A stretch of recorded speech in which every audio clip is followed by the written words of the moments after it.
Comment choisir votre rédacteur académique? Bonjour à tous.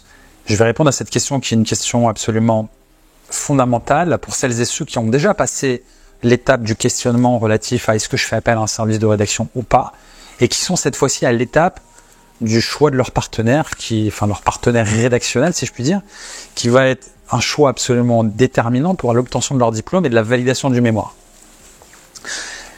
Il y a des critères, on va dire, discriminants qu'il faut absolument prendre en considération pour choisir le bon rédacteur pour votre mémoire. Et le but de cette vidéo, c'est pas de vous vendre le service de notre société, de la société Expert Mémoire, c'est de vous aider à choisir le bon partenaire, quel qu'il soit. Que vous fassiez appel à notre société ou vous fassiez appel à une autre société en matière de rédaction de mémoire. Et un bon rédacteur en matière de rédaction de mémoire, il répond à une liste de quelques critères qui, pour moi, me semblent absolument fondamentales sur la base de nos 15 ans d'expérience en matière de rédaction académique. Donc, si effectivement vous souhaitez vous sécuriser au maximum en choisissant le bon partenaire au niveau rédactionnel, donc ça veut dire que vous avez déjà compris effectivement que l'objectif de la démarche, c'est de gagner du temps, c'est de faire des synergies au niveau rédactionnel, de mettre en place une forme de complémentarité intellectuelle avec un rédacteur spécialisé qui va vous apporter son savoir-faire, son expérience dans le dessin, avec la finalité de valider votre mémoire et de tout simplement de passer l'épreuve pour passer à autre chose. Donc, le bon rédacteur de mémoire, c'est une personne qui effectivement a des qualités rédactionnelles qui sont absolument irréfutables, qui sont des qualités absolument inaliénables, si je puis dire, au niveau rédactionnel. Ça veut dire que dès les premières lignes, la première page, on note une aisance rédactionnelle, une absence bien évidemment de faute de syntaxe, et une fluidité, une qualité dans le style rédactionnel. Donc ça, c'est au niveau de la forme, et puis au niveau du fond, une qualité d'analyse, une qualité au niveau de l'esprit de synthèse. Ça veut dire que la personne fait des phrases simples, compréhensibles, qui ont du sens et qui permettent de comprendre tout de suite de quoi il s'agit. On n'a pas des phrases qui mélangent les styles avec des fautes de syntaxe, bien évidemment, etc., etc. Donc ça, c'est un petit peu le b.a.-ba, mais c'est un élément qu'il faut absolument prendre en considération puisque la rédaction académique, c'est le type de rédaction le plus exigeant qui soit. Et pour passer l'épreuve de la rédaction de mémoire, il faut donner à l'école une qualité de contenu qui correspond aux attentes académiques de l'école. Et pour cela, effectivement, on ne va pas lésigner sur les moyens au niveau de la qualité du rédacteur, déjà pour ce qui est de la forme. Après, pour ce qui est du fond, effectivement, il y a cet esprit de synthèse, cette qualité rédactionnelle, cette qualité d'analyse. Et puis, si je fais appel, par exemple, à un site de rédaction, je vais vérifier 2 paramètres. Je vais vérifier la réputation du site, bien évidemment, c'est-à-dire les retours clients, et je vais vérifier l'ancienneté du site. Pour cela, vous avez un outil que je recommande, qui est l'outil Whois, donc who.is, qui est un outil, un site internet qui vous permet de vérifier l'ancienneté, c'est-à-dire depuis quand, depuis quelle année le site internet en question est en ligne. Je vous dis ça parce que en matière de rédaction de mémoire, il y a des sites internet, il y en a beaucoup, qui d'ailleurs appartiennent à la même société depuis peu, qui se disent rédacteurs depuis le 19e siècle, et j'exagère à peine, mais qui en réalité existent depuis 2-3 ans, et puis qui se disent avoir réalisé des milliers d'interventions, ce qui est un petit peu contradictoire avec un niveau d'ancienneté qui est de l'ordre de 1, 2, 3 ans. Donc je vous invite à vérifier l'ancienneté, c'est un élément à tester pour vérifier effectivement la fiabilité du site, vérifier la réputation du site, tester votre interlocuteur au niveau relationnel, puisque la rédaction de votre mémoire, ça va être un processus long qui va nécessiter des échanges. C'est pas un achat one shot d'un produit qui va être pour lequel vous allez être livré automatiquement très rapidement. Ça va être un échange. Ça va être un processus qui va durer en général plusieurs semaines, voire plusieurs mois.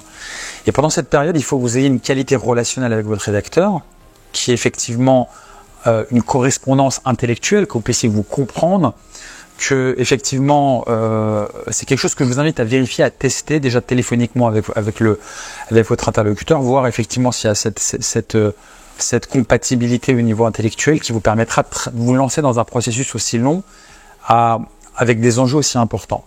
La rédaction de votre mémoire, c'est la validation de votre année, donc on prend le temps qu'il faut pour tester, vérifier le service concerné pour ne pas avoir de surprise après et mettre toutes les choses de notre côté. Les enjeux, le temps que ça prendra sont tels que on s'assure de prendre le bon. Donc ne vous jetez pas la tête baissée, ne prenez pas le service qui vous tombe sur la main, prenez le temps de comparer.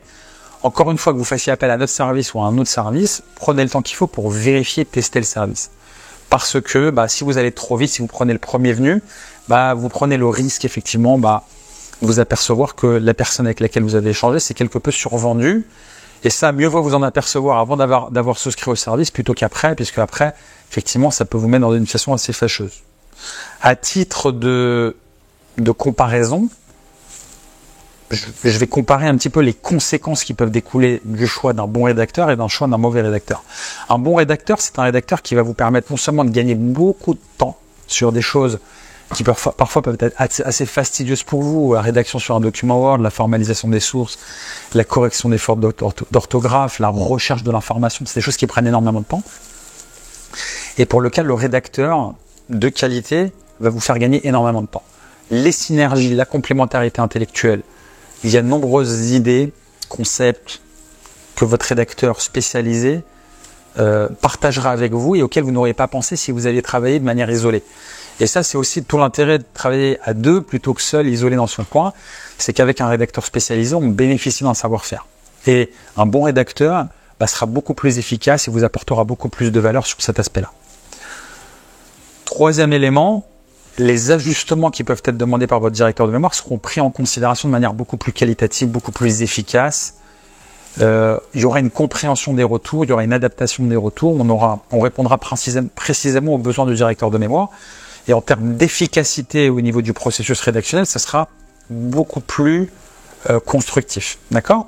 A contrario, si vous vous trompez, si vous choisissez le mauvais rédacteur, vous prenez le risque d'avoir un document qui sera absolument pas au niveau, pour ce qui est déjà de la forme, au niveau du style rédactionnel, académique, qui est très particulier encore une fois. Vous risquez effectivement de vous mettre en porte-à-faux par rapport à votre directeur de mémoire ou par rapport à l'école, parce que si vous déposez un écrit qui est très loin des attendus et qui ne correspond pas aux attentes académiques, vous prenez le risque de vous mettre en porte-à-faux, donc de vous dévaloriser, de vous décrédibiliser. Chose que bien évidemment vous ne souhaitez pas pour des questions d'image tout simplement. Deuxièmement, vous risquez par exemple le plagiat. Si le rédacteur a utilisé ChatGPT, qui est aujourd'hui encore une fois détecté par les logiciels anti-plagiat, vous prenez un risque qui pourrait vous entraîner à repasser une année. Vous prenez le risque de repasser l'année, de repayer des frais d'inscription et donc in fine de repayer un service de rédaction. Donc, ce que vous aurez plutôt que de payer une fois un bon service de rédaction, finalement vous paierez deux services puisque vous aurez soit vous lui payez pas trop cher, soit vous aurez fait l'économie de vos recherches et de vos analyses pour choisir le bon rédacteur. Donc, je vous invite à prendre le temps qu'il faut pour tester, analyser, parce que les enjeux sont très importants et parce que la configuration sera complètement différente entre une configuration qui permettra d'avoir le succès escompté sur la validation de son mémoire et puis à contrario, un mauvais rédacteur qui peut vous apporter beaucoup de problèmes au niveau de l'école, au niveau du temps que vous allez passer, au niveau des échanges, au niveau du stress éventuel, parce que si c'est pas au niveau, ça va vous stresser, ça va vous fatiguer. Au-delà de l'argent que vous mettez, surtout qu'on parle de budgets en général qui sont assez conséquents, puisque forcément ça prend beaucoup de temps. Donc forcément, si on investit un certain budget, on s'assure de prendre le bon rédacteur de mémoire. Voilà, j'espère que cette vidéo sera informative, constructive, qu'elle vous apportera de la valeur au niveau de l'information et qu'elle vous aidera à choisir vraiment le bon rédacteur. Je vous souhaite bon courage pour la rédaction et la validation de votre mémoire.